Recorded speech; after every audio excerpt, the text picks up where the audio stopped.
If I was to say to you, whalebone and dragonstone, you would probably say to yourself, what the hell is he on about? Well, let me show you. Here's the dragonstone, and here's the whalebone, and I intend to make a handle out of this and connect it to that. So when it comes down to choosing a bit of obsidian, what I've got is I've got a basket full of slices of obsidian here that was very kindly sent to me from America, and I've got in there's obsidian from pretty much all over the world. I've just been going through some, and this one I think you can detect. All depends on what angle I hold it at as to what you can see in it. That one's a nice rainbow obsidian, so I'll have to cut that to get the best out of it, and I'll use diamonds to cut it. And well, basically it's a pleasure and a treasure to be working through that, and I'll probably spend the rest of my life on what's in that basket.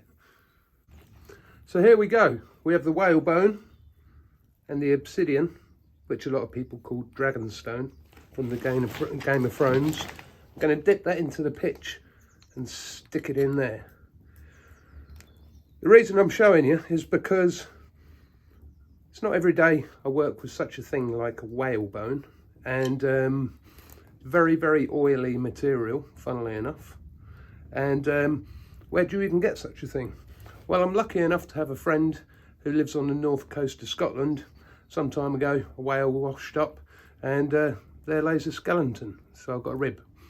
The next problem, after I've even fixed this together, is to decide what I'm going to put it in. And over here, I have a few things that are probably going to work quite nicely with it. I could use a bit of snake skin, but it's too thin and floppy. I could use a seal skin, but it's too furry. I could use this piece of, well, it looks like alligator, but it's not authentic. It's a pressed leather. What I do have is I have a nice piece of antique python skin. That's quite firm, so I reckon that that's what the pouch is going to be made of.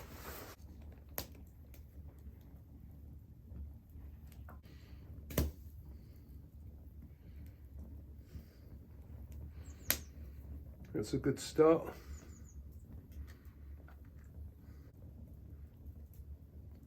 Basically, as soon as the pitch cools down, it will go hard, and that's the glue. It's as simple as that.